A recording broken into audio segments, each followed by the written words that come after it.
Hello students, कैसे हैं आप लोग। आई होप आप लोगों की पढ़ाई बहुत अच्छी चल रही होगी। देखिए, आज का जो हमारा टॉपिक है वो है वंशानुक्रम एवं वातावरण कि जो एक बालक होता है उसके ऊपर वंशानुक्रम एवं वातावरण का क्या प्रभाव पड़ता है, आज हम लोग इस टॉपिक से जानेंगे। तो सबसे पहले है वंशानुक्रम। देखिए, बालक को अपने माता पिता एवं परिवार के सदस्यों और पूर्वजों से जो भी शारीरिक और मानसिक विशेषताएं और गुण प्राप्त होते हैं उन्हें वंशानुक्रम के नाम से जाना जाता है। विज्ञान की एक शाखा के अनुसार एक पीढ़ी से दूसरी पीढ़ी को जो गुण हस्तांतरित किए जाते हैं उन्हें ही वंशानुक्रम कहते हैं।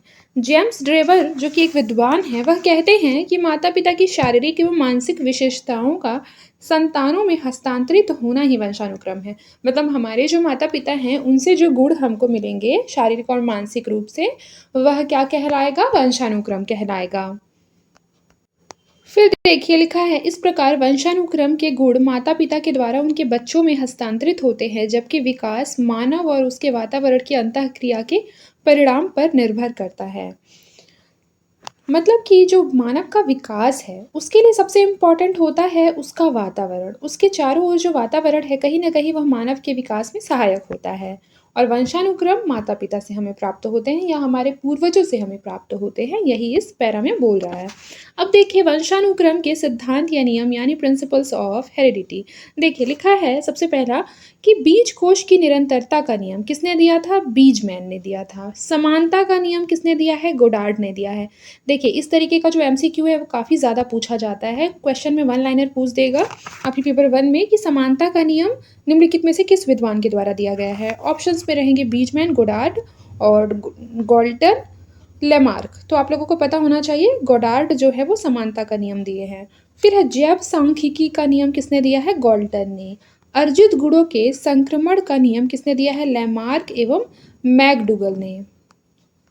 उसके बाद देखिए, उसके बाद प्रत्यागमन का नियम, प्रत्यागमन का जो नियम है वो सोरेनसन ने दिया है। किसने दिया है, सोरेनसन ने दिया है। वंशागति का सिद्धांत या मेंडल का नियम किसने दिया है, तो आप लोगों को पता होना चाहिए कि यह मेंडल ने दिया है, जो कि आनुवंशिकता के जनक कहे जाते हैं। फिर देखिए, अध्येता या बालक पर वंशानुक्रम का क्या प्रभाव पड़ता है वह देखते हैं। देखिए, effect of heredity on the child और लर्नर। अध्येता के मानसिक व शारीरिक दोनों लक्षणों पर वंशानुक्रम का प्रभाव सर्वाधिक रूप से पड़ता है। ये प्रभाव निम्नलिखित है। देखिए, पहला जो यहाँ पर लिखा है टेबल में, उसमें लिखा है नेम ऑफ इफेक्ट यानी प्रभाव का नाम। उसके बाद लिखा है प्रतिपादक या जनक कौन है। सबसे पहले शारीरिक लक्षणों का प्रभाव, इसके जनक है कार्ल पियर्सन। उसके पश्चात है व्यावसायिकता पर प्रभाव, जिसके की जनक है कैटल। फिर है प्रजाति की श्रेष्ठता का प्रभाव, जो कि है क्लीनबर्ग। फिर है मूल प्रवृत्तियों का प्रभाव, जो कि है थार्नडाइक। फिर है सामाजिकता पर प्रभाव, जनक कौन है, विनविश। चरित्र पर प्रभाव, डगडेल। महानता पर प्रभाव, फ्रांसिस गॉल्टन। और बुद्धि पर प्रभाव, इसके जनक कौन है, गोडार्ड। अब देखिए, वातावरण एनवायरमेंट, तो किसी भी व्यक्ति के चारों ओर के आवरण एवं घेरे को ही क्या कहते हैं, आप वातावरण या एनवायरमेंट कहते हैं। इनमें वे सभी तत्व सम्मिलित होते हैं जिनका प्रभाव व्यक्ति के जीवन और व्यवहार पर पड़ता है। अध्येता के स्वाभाविक विकास के लिए अनुकूल वातावरण का होना एक अनिवार्य शर्त है। मानव के विकास में वातावरण का महत्वपूर्ण स्थान है। देखिए, फिर लिखा है जे.एस. रॉस जो कि एक विद्वान है, वह कहते हैं कि वातावरण वह बाहरी शक्ति है जो हमें प्रभावित करती है। अध्येता पर वातावरण का प्रभाव, effect of environment on the learner. Watson कहते हैं मुझे नवजात शिशु दे दो, मैं उसे डॉक्टर, वकील, चोर या जो चाहे बना सकता हूँ। इस प्रकार वॉटसन ने वातावरण के महत्व को स्पष्ट किया है। अब देखिए, वातावरण का प्रभाव एवं उसके प्रतिपादक और जनक के बारे में एक क्वेश्चन है। मतलब एक टेबल दिया हुआ है, ये उसे देखते हैं। इस तरीके का क्वेश्चन जो है वो एग्जाम में काफ़ी ज़्यादा पूछा जाता है। जैसे मान लीजिए, बुद्धि पर प्रभाव जो है उसके जनक कौन है वातावरण के प्रभाव से रिलेटेड, कैडोल प्लस स्टीफन्स। व्यक्तित्व पर प्रभाव के कूले हैं और शारीरिक लक्षणों पर प्रभाव के हैं फ्रैंक बोनस। ये याद रखिएगा। अब देखिए, वंशानुक्रम एवं वातावरण के मध्य क्या संबंध है। Relationship between heredity and environment. तो अध्येता के विकास में वंशानुक्रम और वातावरण का समान योगदान होता है। दोनों क्या है, एक दूसरे पर सापेक्षिक प्रभाव डालते हैं। वुडवर्थ एवं मार्क्स ने क्या परिभाषा दी है, कहा है कि व्यक्ति वंशानुक्रम और वातावरण का योगफल नहीं वरन दोनों तत्वों का गुणनफल है। यानी जो विकास होता है वह किसके बराबर होता है, वंशानुक्रम इंटू वातावरण के। फिर देखिए मैकाइवर एवं पेज, ये कहते हैं कि जीवन की प्रत्येक घटना वंशानुक्रम एवं वातावरण दोनों का परिणाम होती है। किसी भी निश्चित परिणाम के लिए एक की उतनी ही आवश्यकता होती है जितनी की दूसरे की। यानी दोनों को एक दूसरे से हम पृथक नहीं कर सकते। यानी वंशानुक्रम जितना आवश्यक है उतना वातावरण भी, और जितना वातावरण का जो महत्व है उतना ही किसका है, वंशानुक्रम का भी। यानी कि वातावरण वंशानुक्रम से पृथक नहीं हो सकता। जैसे देखिए अध्येता, अध्येता कौन है, अध्येता किसे कहते हैं, लर्नर को क्या कहते हैं, अध्येता। अध्येता जो है वह बराबर होता है किसके, वंशानुक्रम इंटू वातावरण का परिणाम के। यानी दोनों बेसिकली दोनों की परस्पर निर्भरता है, दोनों का एक समान महत्व है, दोनों अपृथकता दर्शाते हैं, दोनों एक दूसरे के पूरक होते हैं, दोनों के मध्य अंतर या विभेद करना मुश्किल होता है। अब देखिए लिखा है शिक्षा में वंशानुक्रम एवं वातावरण का महत्व।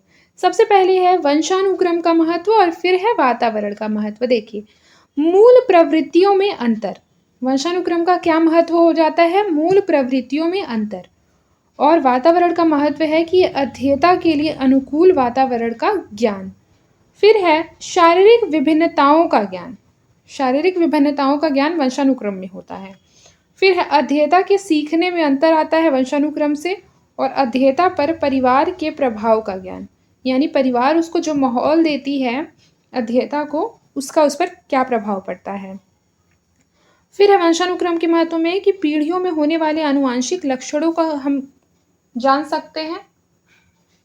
फिर उसके बाद देखिए वातावरण के महत्व में है कि अध्येता को संपूर्ण समाजीकरण का ज्ञान। फिर देखिए जन्मजात गुणों एवं क्षमताओं में अंतर। और फिर है कि चारित्रिक निर्माण की संभावनाओं का विश्लेषणात्मक ज्ञान। फिर है समस्याओं के समाधान में सहायक होते हैं वंशानुक्रम जो होता है उसका महत्व। और उसके बाद है अध्येता को सांस्कृतिक पृष्ठभूमि का ज्ञान देना, यह वातावरण देता है। देखिए खेल एवं खेल प्रणाली यानी स्पोर्ट्स एंड स्पोर्ट्स सिस्टम। सबसे पहले है कि अध्येता यानी जो अध्ययन करता है यानी स्टूडेंट या लर्नर के विकास में खेलों की महत्वपूर्ण भूमिका होती है। इसके माध्यम से शारीरिक, मानसिक एवं चारित्रिक विकास में सहायता मिलती है। इन्हीं आधारों पर खेल को विभिन्न प्रकारों जैसे परीक्षणात्मक खेल, गतिशील खेल, बौद्धिक खेल एवं लड़ाई के खेल, सहयोगात्मक खेल आदि में विभक्त किया गया है। खेलों के माध्यम से ही अध्येता अपनी सामान्य प्रवृत्तियों को स्वतंत्रता पूर्वक अभिव्यक्त करता है। देखिए लिखा है शिक्षा में खेल प्रणाली को लाने का उद्देश्य शिक्षा को रुचिकर बनाना और अध्येता में व्यक्तित्व का विकास करना है। फिर शिक्षा में खेल प्रणाली के जनक कौन है, कॉल्डवेल कुक हैं। ये बहुत इंपॉर्टेंट है, इसको नोट डाउन कर लीजिए। शिक्षा में खेल प्रणाली के जनक कौन है, कॉल्डवेल कुक हैं। अब देखिए यहाँ पर खेल आधारित शिक्षण विधियाँ लिखी हुई है, जहाँ पे खेल आधारित शिक्षण विधियाँ और उनके जनक दिए हुए हैं। सबसे पहले है खेल आधारित शिक्षण विधियाँ में किंडरगार्टन विधि, जो कि आपके एग्जाम के लिए बहुत ज़्यादा इंपॉर्टेंट है। इससे बहुत सारे PYQ बनाए गए हैं। तो इसके जो जनक है वो है फ्रोबेल, जो कि जर्मनी के विद्वान है। फिर है मॉन्टेसरी विधि। मॉन्टेसरी विधि जो है उसके जो जनक है मोरिया मॉन्टेसरी है, जो कि इटली के विद्वान है। और बाल्चर विधि जो है वो बेडेन पॉवेल के द्वारा दिया गया है। और विनेटका विधि जो है वो कार्लटन वॉशबर्न के द्वारा दिया गया है। फिर देखिए व्यक्तिगत विभिन्नताएं यानी कि इंडिविजुअल डिफरेंसेस। सबसे पहले है व्यक्तिगत भिन्नता का अर्थ यानी मीनिंग ऑफ इंडिविजुअल डिफरेंस। भिन्नता प्रकृति का नियम है। इस दुनिया में कोई भी दो प्राणी पूरी तरह से एक जैसे नहीं हो सकते, चाहे वे मनुष्य हो या कोई अन्य प्राणी। अलग अलग व्यक्तियों में पाई जाने वाली भिन्नता को ही व्यक्तिगत भिन्नता कहा जाता है। उसके बाद देखिए लिखा है व्यक्तिगत भिन्नता की परिभाषा यानी डेफिनेशन ऑफ इंडिविजुअल डिफरेंस। सबसे पहले है स्कीनर के अनुसार व्यक्तिगत व्यक्तित्व के वे सभी पहलू जिसका मूल्यांकन किया जा सकता है व्यक्तिगत भिन्नताओं के अंतर्गत आ सकते हैं। मतलब देखिए कि 2 लोग हैं, ठीक है? और दोनों की जो पर्सनैलिटी है वो काफ़ी ज़्यादा डिफरेंट है, मतलब बहुत अलग-अलग है। और हम दोनों की मतलब कि हम क्या कर सकते हैं कि हम दोनों के ही पर्सनैलिटी में जो डिफरेंस है, उसको अलग-अलग बेसिकली उसमें भेद कर सकते हैं, उनका मूल्यांकन कर सकते हैं। तो ये किसके अंतर्गत आएँगे? व्यक्तिगत भिन्नता के अंतर्गत आएँगे। फिर है जेम्स ड्रेवर के अनुसार कोई व्यक्ति अपने समूह से शारीरिक एवं मानसिक तौर पर जो भिन्नता रखता है उसे व्यक्तिगत भिन्नता कहा जाता है। मान लीजिए कोई एक ग्रुप है और ग्रुप में बहुत से लोग हैं, ठीक है? और उसमें से कोई एक है जिसका कि मतलब शारीरिक और मानसिक भिन्नता जो है वो उन लोगों से क्या है, उस ग्रुप में सभी लोगों से अलग है। तो इस तौर यहाँ पर क्या कह सकते हैं कि जो वहाँ पर जो अकेला व्यक्ति है, इन सभी लोगों से उसका जो व्यक्तित्व है वो भिन्न है, यानी कि वह व्यक्तिगत भिन्नता रखता है। अब देखिए लिखा है टाइलर के अनुसार शरीर के रंग, रूप, आकार, प्रकार, कार्य, गति, बुद्धि, ज्ञान, उपलब्धि, रुचि, अभिरुचि आदि लक्षणों में मौजूद भिन्नता को व्यक्तिगत भिन्नता कहते हैं। जैसा मैंने आपको बताया भी था, भिन्नता किसी भी चीज़ में हो सकती है। मान लीजिए आपके शरीर का रंग रूप अलग है या आपके कार्य करने की आपकी गति अलग है, बुद्धि अलग है, ज्ञान अलग है। मान लीजिए आपको किसी अनेक मतलब कि किसी अन्य चीज़ में उपलब्धि ही प्राप्त है और जो नेक्स्ट पर्सन है उसे किसी डिफरेंट चीज़ में उपलब्धि प्राप्त है। तो क्या हो जाएगा यहाँ पर आप दोनों कहीं न कहीं भिन्नता रखेंगे। देखिए व्यक्तिगत भिन्नताओं के आधार यानी the basis of individual differences तो मनुष्य के अलावा सभी प्राणियों में केवल शारीरिक बनावट एवं शारीरिक क्षमता के आधार पर भिन्नताएं पाई जाती है, लेकिन मनुष्य में व्यक्तिगत भिन्नताओं के कई आधार होते हैं। अपनी पुस्तक साइकोलॉजी ऑफ ह्यूमन डिफरेंसेस में टाइलर ने लिखा है कि एक व्यक्ति को दूसरे व्यक्ति से अंतर एक सार्वभौमिक घटना जान पड़ती है। व्यक्तिगत भिन्नताओं के अंतर का आधार जो है वो भाषा, जाति, लिंग, समुदाय, धर्म इत्यादि हो सकती है। देखिए लिखा है मनोवैज्ञानिकों ने व्यक्तिगत भिन्नताओं को निम्नलिखित आधार पर वर्गीकृत किया है। पहला, जाति के आधार पर।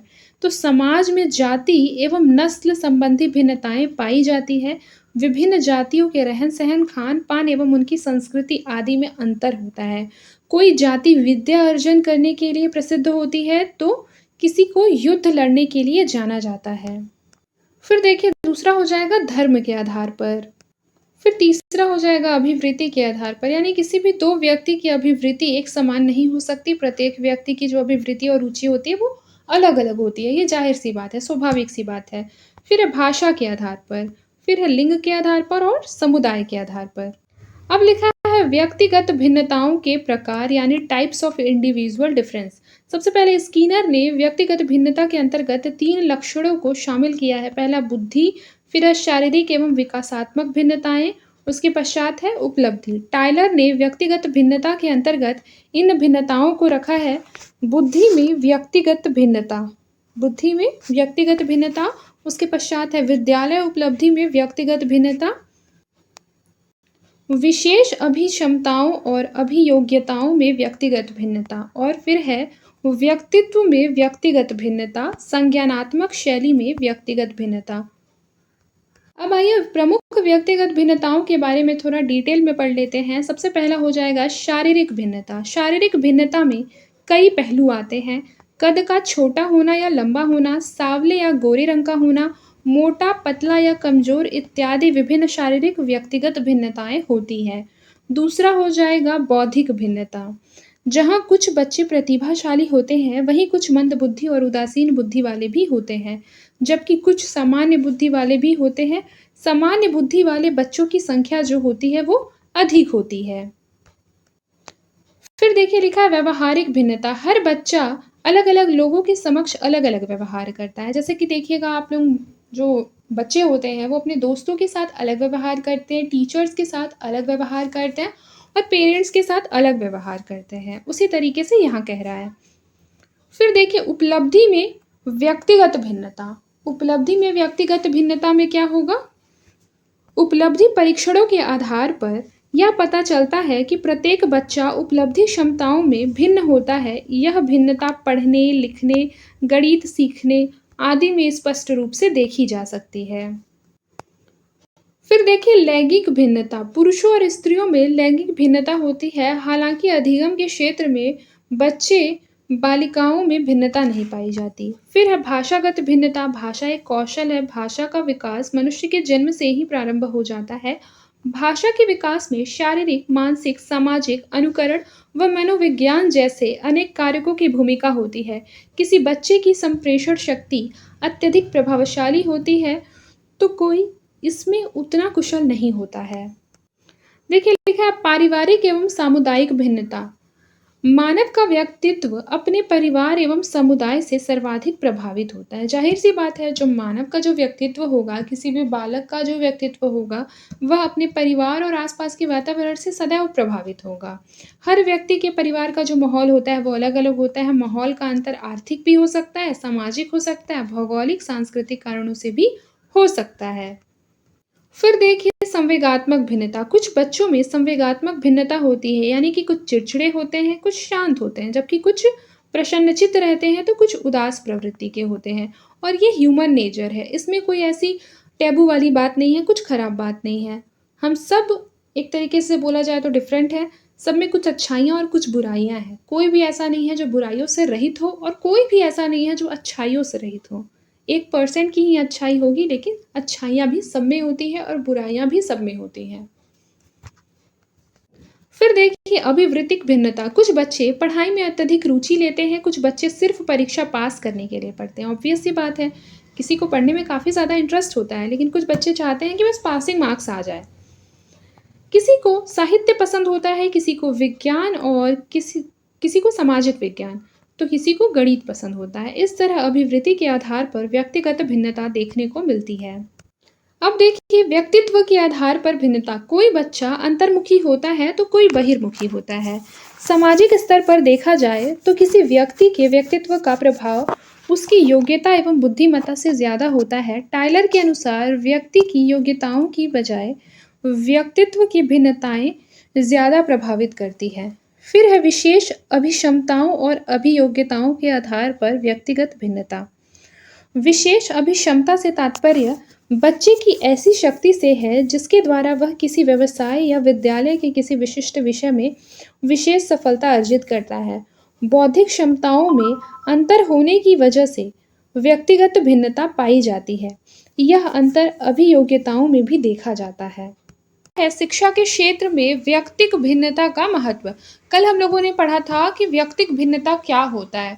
तो मान लीजिए दो लोगों हैं, जैसे दो लोग हैं, ठीक है, दो लोग में मान लीजिए कि किसी भी तरीके की कोई भिन्नता हो सकती है, जैसे कि मान लीजिए उनके कलर को लेकर हो सकती है, या फिर मान लीजिए कि उनकी जाति को लेकर हो सकती है, उनके गुण धर्म को लेकर हो सकती है, दोष को लेकर हो सकती है। तो इस तरीके से बहुत सारी चीज़ें हो सकती है जिस पर जो दो व्यक्ति हैं वो भिन्न हो सकते हैं, उसे ही कहते हैं व्यक्तिक भिन्नता। देखिए पहला है कि शैक्षिक आवश्यकता के अनुसार शिक्षण में सहायक। व्यक्तिक भिन्नता किसमें सहायक होती है? टीचिंग में हेल्पफुल होती है। मनोविज्ञान में यह सहज स्वीकार्य है कि बच्चों की क्षमता, उनकी योग्यता और रुचि एवं रुझान अलग अलग होते हैं। इसके लिए आवश्यक है कि बच्चों की शैक्षिक आवश्यकताओं को ध्यान में रखकर उनकी शिक्षण व्यवस्था की जाए। दूसरा है उत्तम शिक्षण के लिए कक्षा को वर्गीकृत करने में भूमिका, यानी व्यक्तिगत भिन्नताओं को ध्यान में रखकर मंदबुद्धि या पिछड़े बच्चों की शिक्षा के लिए अलग अलग प्रशिक्षण की व्यवस्था की जानी चाहिए। फिर है शिक्षण गुणवत्ता बढ़ाने हेतु कक्षा का आकार तय करने में सहायक, यानी कि जो व्यक्तिक भिन्नता होती है वो बेसिकली क्या होती है, मान लीजिए कि कक्षा की गुणवत्ता को बढ़ाना है और आप लोगों ने सुना होगा कि सेक्शन ए, सेक्शन बी और सी, डी इस तरीके से सेक्शन में क्या कर देते हैं, बांट देते हैं क्लास को। और ए वाले सेक्शन में सबसे इंटेलिजेंट वाले बच्चे को रखते हैं जिसकी जो बुद्धि होती है वो तेज होती है, फिर बी वाले में उससे कम, सी वाले में उससे कम और डी वाले में उससे कम। तो जब एक गुण धर्म वाले बच्चे को एक क्लास में रखा जाता है तो टीचर को क्या होता है, समझाने में हेल्प होता है। उससे ये भी हो जाता है कि जो अच्छे बच्चे हैं वो अपने स्तर पे समझ पाते हैं और जो कमज़ोर बच्चे होते हैं वो अपने स्तर पर समझ पाते हैं। इसमें दोनों को ही फ़ायदा होता है। फिर देखिए बच्चों के आयु वर्ग एवं स्तर के अनुसार पाठ्य चर्चा तैयार करने में सहायक, यानी व्यक्तिगत भिन्नता का ज्ञान होने से विद्यालय प्रबंधन एवं शिक्षक यह निर्धारित कर पाते हैं कि किस आयु वर्ग एवं किस स्तर के विद्यार्थी के लिए किस तरह का पाठ्यक्रम एवं पाठ्य चर्चा तैयार किया जाए। जैसे देखिए लिखा है बच्चों के दिशा निर्देशन में निर्णायक भूमिका। व्यक्तिगत भिन्नता का ज्ञान होने से बच्चों को उनकी क्षमता, योग्यता और मानसिक स्तर, बुद्धि लब्धि इत्यादि के आधार पर कक्षा में एवं विद्यालय परिसर में दिशा निर्देशित किया जा सकता है। फिर देखिए व्यक्तिक भिन्नताओं को मापने की विधियाँ। व्यक्तिक भिन्नताओं को मापने की अनेक विधियाँ होती हैं। कुछ महत्वपूर्ण विधियाँ निम्नलिखित है। पहला, निरीक्षण या अवलोकन विधि। यह 2 प्रकार की होती है। निरीक्षण या अवलोकन विधि 2 प्रकार की होती है। पहले में हो जाएगा नियंत्रण और दूसरे में अनियंत्रण। इसमें व्यक्ति के गुण विशेष के बारे में पता किया जाता है। इस विधि के अंतर्गत भिन्न-भिन्न परिस्थितियों के दौरान व्यक्ति के व्यवहार का अध्ययन किया जाता है। यह सार्वभौमिक होती है। इसके प्रवर्तक वॉटसन हैं। फिर देखिए लिखा है प्रश्नावली विधि। प्रश्नावली विधि का प्रवर्तन किसने किया था? सुकरात ने किया था। और सुकरात कहाँ के विद्वान थे? तो यूनान के विद्वान थे। शिक्षा के क्षेत्र में इस विधि के प्रयोग का जो श्रेय है वो वुडवर्थ को जाता है। इस विधि में 4 प्रकार की प्रश्नावली का प्रयोग होता है। पहला है प्रतिबंधित या बंद प्रश्नावली। इस प्रश्नावली में ऐसे प्रश्नों का आयोजन किया जाता है जिसका उत्तर हाँ या नहीं के रूप में होता है। दूसरा हो जाएगा खुली प्रश्नावली। इस प्रश्नावली में ऐसे प्रश्न रखे जाते हैं जिनका उत्तर जो है वो विस्तार पूर्वक एवं मुक्त रूप से दिया जा सके। उसके पश्चात है चित्रित प्रश्नावली। इसमें व्यक्ति के चित्रों के माध्यम से प्रश्न पूछे जाते हैं। फिर देखिए मिश्रित प्रश्नावली। इसमें उपर्युक्त तीनों विधियां जो है वो शामिल है। अतः इस प्रश्नावली में प्रतिबंधित प्रश्नावली, खुली प्रश्नावली एवं चित्रित प्रश्नावली तीनों प्रकार के प्रश्न शामिल किए जाते हैं। फिर है साक्षात्कार विधि। इस विधि का प्रयोग सर्वप्रथम अमेरिका में हुआ। साक्षात्कार में 2 व्यक्ति आमने सामने बैठकर बातचीत के जरिए एक दूसरे के बारे में जानते हैं। ये 3 प्रकार के होते हैं। पहला, निर्देशित साक्षात्कार। इसमें पूर्व निर्धारित प्रश्न पूछे जाते हैं। इस साक्षात्कार से पहले अच्छी तैयारी करना इसको सफल बनाने में सहायक सिद्ध हो सकता है। इसलिए इसे क्या बोलते हैं? निर्देशित साक्षात्कार। फिर है अनिर्देशित साक्षात्कार, यानी इसमें पहले से कुछ तय नहीं होता। न तो प्रश्न तय होते हैं और न प्रश्नों की संख्या तय होती है। यहाँ तक कि कई मामलों में इसके लिए समय सीमा भी निर्धारित नहीं होती। फिर है समाहार। इसमें निर्देशित साक्षात्कार एवं अनिर्देशित साक्षात्कार दोनों ही शामिल होते हैं। इसमें समय एवं आवश्यकता के अनुसार प्रश्नों को शामिल किया जाता है। अतः समय सीमा भी यथानुसार ही तय होती है। फिर देखिए प्रक्षेपण विधि। प्रक्षेपी शब्द का प्रयोग सिगमंड फ्रॉयड ने किया था। इस विधि को प्रमावृत्ति विधि भी कहते हैं। इस विधि में अपनी बातों, विचारों, भावनाओं आदि को स्वयं न बताकर किसी अन्य के माध्यम से व्यक्त किया जाता है। इसे क्या कहते हैं? प्रक्षेपण विधि। सिगमंड फ्रॉयड जो कि एक बहुत ही महत्वपूर्ण मनोवैज्ञानिक है, उनके द्वारा ये जो विधि है उसे खोजा गया था। फिर देखिए इस विधि में अचेतन मन में दबी हुई इच्छाओं को बाहर निकालने का कार्य किया जाता है। प्रक्षेपी विधि में कई परीक्षण होते हैं जो कि इस प्रकार से हैं। सबसे पहला है मनोवैज्ञानिक परीक्षण। देखिए मनोवैज्ञानिक परीक्षण में क्या है? व्यक्तिगत भिन्नता ज्ञात करने के लिए 3 परीक्षण उपलब्ध है, जैसे कि रुचि परीक्षण, अभिरुचि परीक्षण और बुद्धि परीक्षण। मनोवैज्ञानिक परीक्षण 2 प्रकार के होते हैं। व्यक्तिगत परीक्षण एक होता है और दूसरा होता है सामूहिक परीक्षण। जब एक समय में एक व्यक्ति का परीक्षण किया जाता है तो उसे व्यक्तिगत परीक्षण कहते हैं, और एक समय में ही मान लीजिए ग्रुप बनाकर उनका परीक्षण किया जाएगा तो सामूहिक परीक्षण कहलाएगा। फिर देखिए अभिभावकों की रिपोर्ट। कई बार विद्यार्थियों के कुछ गुण या अवगुणों के बारे में उनके अभिभावकों से पता चलता है। इस दौरान ऐसा भी होता है कि विद्यार्थी की किसी भी ऐसी योग्यता के बारे में पता चलता है जिस पर शिक्षक का ध्यान न गया हो। फिर है मापदंड मूल्यांकन। यह मूल्यांकन कई तरह से होता है, जैसे 3 बिंदुओं पर आधारित, 5 बिंदुओं पर आधारित या 7 बिंदुओं पर आधारित। देखिए यहाँ पर वैज्ञानिक का नाम है, परीक्षण का नाम है एवं परीक्षण वर्ष है। सबसे पहले मॉर्गन एवं मरे, ये इंग्लैंड और अमेरिका के वैज्ञानिक हैं। इनका परीक्षण है प्रासंगिक अंतर्बोध कथा प्रसंग परीक्षण।